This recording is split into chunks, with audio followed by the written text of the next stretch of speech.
Joy Villa, wonderful to have you here. Thank you. Wonderful to be here. So, okay, I have to ask to start, and I'll ask about CPAC and so forth, but Yeah. I'm looking at these storks on your dress. Can you tell me something about the storks on your dress? Absolutely. So these storks represent Save the Storks, SaveTheStorks.com. It's a pro-life charity that me and my husband donate to.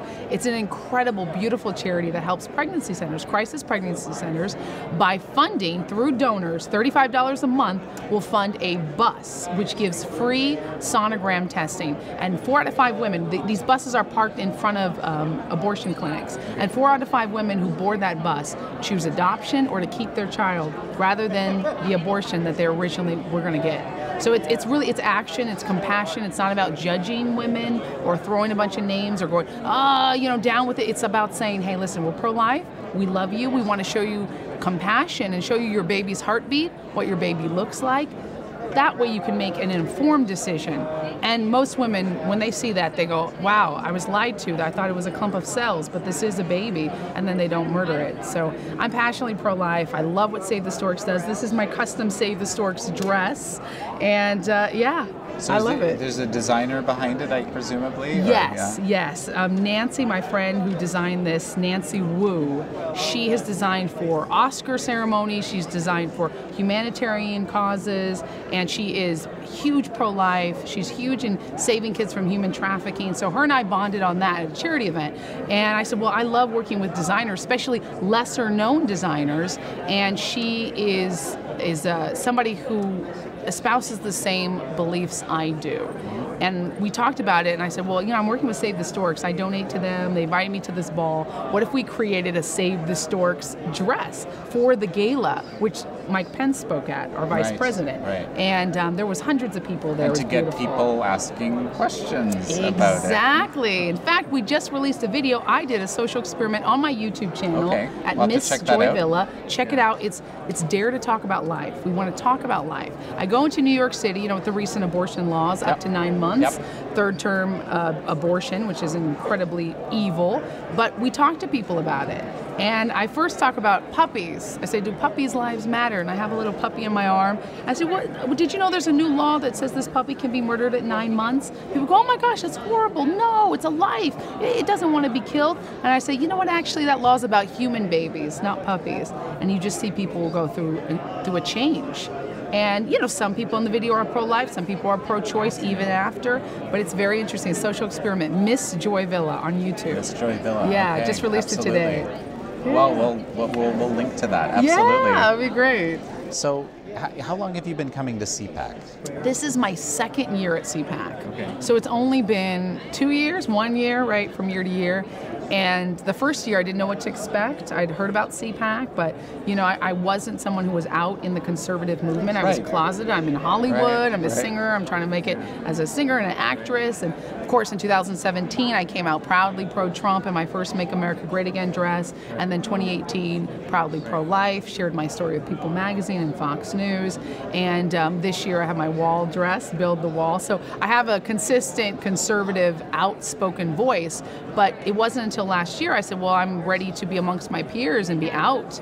And I thought, well, am I going to get a lot of backlash? Because I didn't know how many conservatives would be here. When I'm in D.C., people recognize me when I'm anywhere, but it's not always nice recognition. They say for shame, and you're a race traitor, how could you love this racist, and all this fake news. So I didn't know what to expect, but when I came here, there were literally hundreds of people that came up to me to take selfies and say, I love you and I support you. Thank you for doing what you do, and I love your dresses, I love your Twitter, I love how you're just unafraid. Because I don't just wear a dress every year, I back up everything I say with facts and logic. And I say, listen, this is what I'm putting out there. People say, oh, you're ugly, I hate you. And I said, well, that's not an argument. That's not an argument. What is that? That's not an argument. It's not even Thank remotely you. true. But yeah, exactly. I'm like, you're fat. I'm like, okay, that's not an argument to building the wall. So I don't get triggered anymore by these people who are triggered, right? I don't get offended anymore because I've grown a tough skin and learned to just love my haters because they are my biggest fans after all. But coming here to CPAC, I'm amongst lovers and like-minded individuals, conservatives who are classically conservative to the newfangled conservative, to the kids, the millennials, to Generation Z. I love being around this hodgepodge of beliefs, and we're all centered on free market. Power to be free as an individual sovereignty. Almost everybody here supports Trump, thank God, and we're out as conservatives. And I think conservative is a very varied group, and that shows here at CPAC. So I love it. So were you, behind candidate Trump back in 2016 all the way from the beginning? Was there some kind of journey to get there? I can't be like those people go, I was with him since the escalator, right? I wasn't that person. I mean, in Hollywood, I was definitely anti-Hillary. I knew that she was evil from her track record, the Clinton track record, the crimes, and Haiti, what they did and what she said about black people. I was like, okay, she's not the one for sure. But I was a registered independent, and I actually looked at Bernie back in the day because all my friends liked Bernie Sanders. Right. Of course, he was giving free running things. Again. Yeah. And he's running again.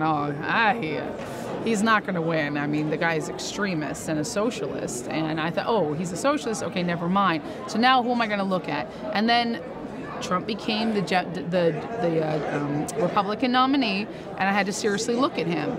I said, well, am I willing to vote for this man? I don't know. I don't know if I like what he says. I heard all the fake news headlines. I was actually anti-Trump at first, just like everyone else.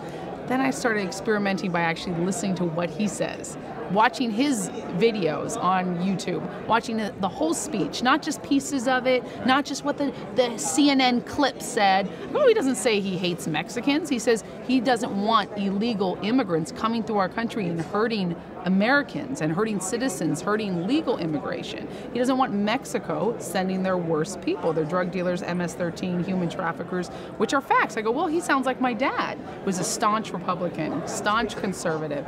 So I had this sort of change of heart, and I fell deep into the rabbit hole. I was just binging all his videos, and of course the debates against Hillary, and I was going, this is great, thug life, look at this guy, he's awesome. Okay, great, I feel confident I can vote for him. I was still a registered independent who had voted for Obama before, first term.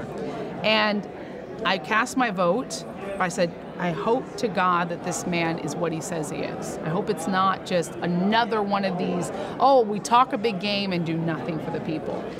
And then I still wasn't out. I cast it, only a couple months before November.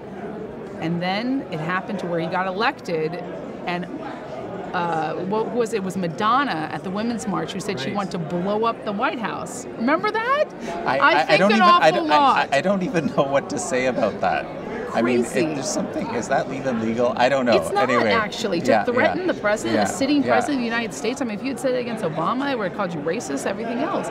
So when she said that, I said, okay, I need to do something. I need to come out, because I look behind me and there's nobody who's pro-Trump out. There's a few people, Scott Baio, a few people out there. Right. But in my industry, in the music industry, in Hollywood, there was nobody. Matthew McConaughey had said, I don't think he's doing that bad of a job. Let's see what he does, which obviously shows he's like a conservative, closeted conservative. I realize now, if you don't talk about politics, or you just say, let's just let the president do his job, you're probably a closeted conservative in Hollywood. So I came out strong, and I don't regret it at all. And I've only become more and more endeared to the administration and what they've done, bringing down unemployment, Black Americans, bringing down employment, Latino Americans. I'm of mixed race. I'm Latina and Black. And my whole family, I've got them to support Trump. My cousins, who live out here actually, close to D.C., they're like, I'm looking at Trump. They're all pro-life.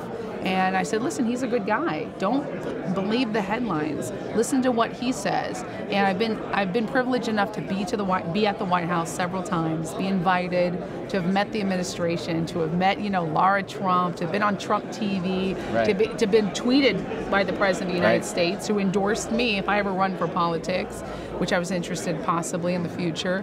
And it's been an incredible rocket ride these last 2 years. So you mentioned that initially you weren't sure whether he was going to just talk all this big game, but then you were wondering what would happen. Yes. How do you see the president enacting his promises from the election? 100% he's acting. I mean, promises made, promises kept. I mean, this man, I've been to rallies since, the Trump rallies, it's the most invigorating thing to be surrounded by thousands and thousands of pro-Trump Americans who are just yelling and screaming and happy and excited. It's like a ball game.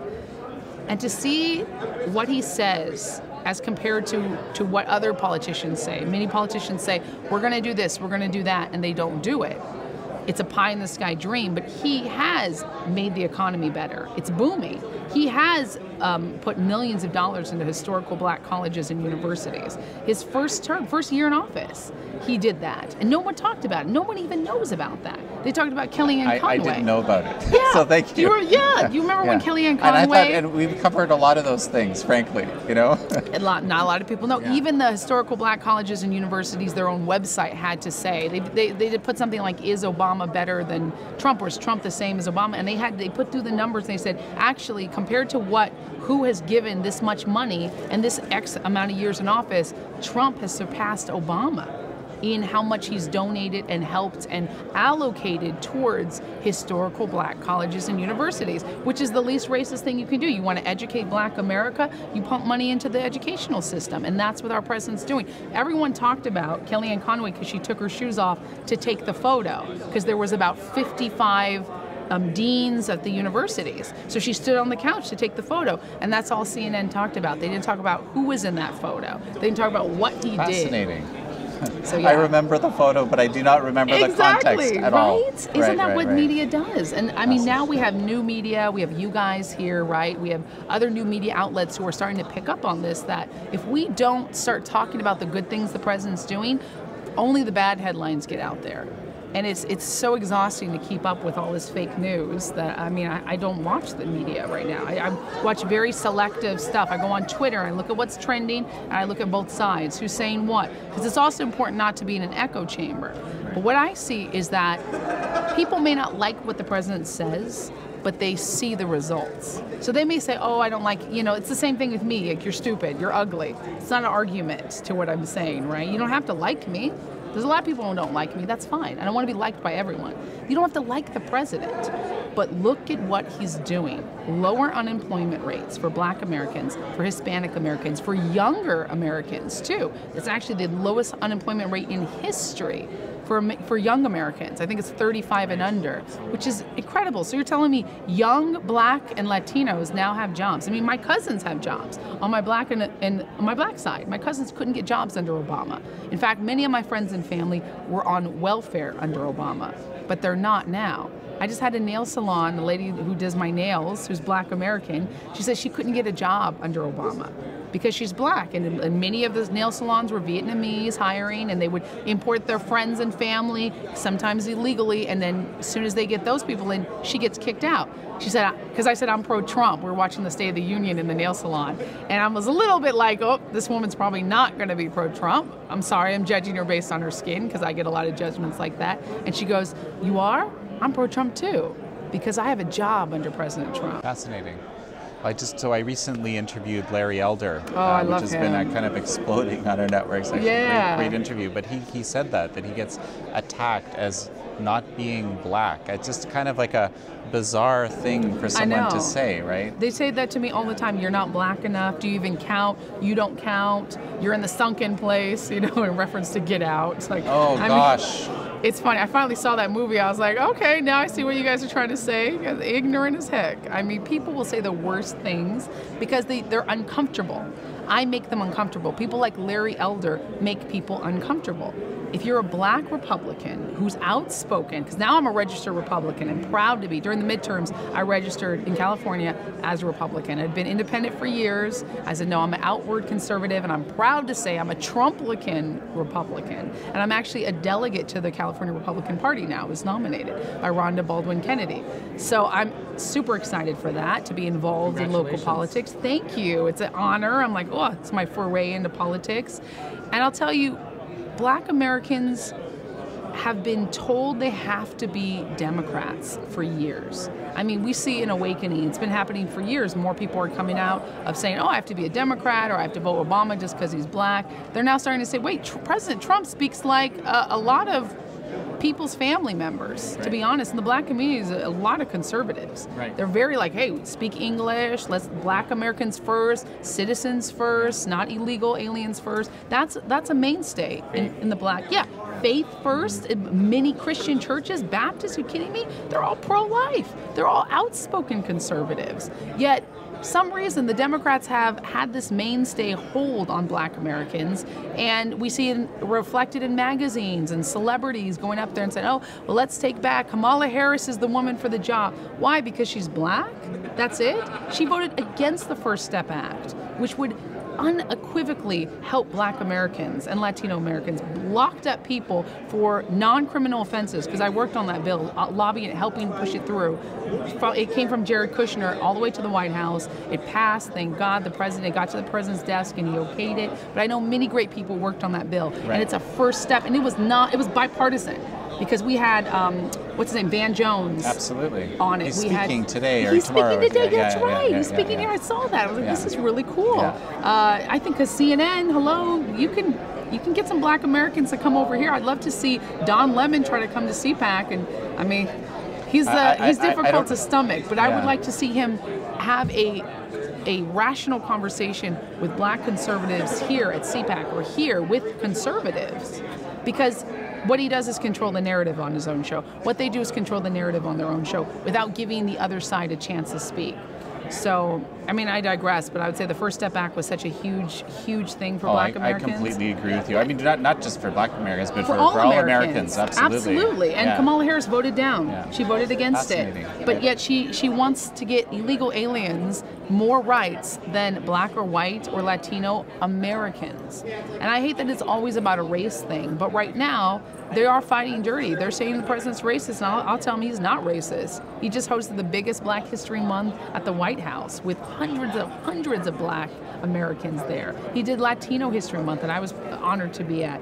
He's done incredible things for our society and our community as Americans, uniting us. Obama wanted racial segregation. He spoke about it very often. And he was of mixed race. He's Black and white. He could have united all of us. Raised in Indonesia, raised in Asia. But he didn't say that. He didn't want to be that multicultural uniter. He wanted to say, oh, the Black Lives Matter movement, I'm going to side with these guys. Bad decision. It was bad for America, and we see a lot of anger because of that. Fascinating. Well, I'm really, really enjoying talking with you. I could talk with you for a few more days, probably. I know. I could keep talking. I have a lot to say. I can see a lot of people probably wanting to talk to you further. It's great. Well, it's a pleasure to be with you guys. It's wonderful, and I hope we get to reprise this sometime soon. Thank you. Yeah, check out my new album too. It hit number 10 on the iTunes charts and number 2 on the Amazon Music charts. Fantastic. It's called Home Sweet Home. Home Sweet Home. Ode to America. Home Sweet Home. I'm absolutely going to check that out. Yeah. Thank you. Great.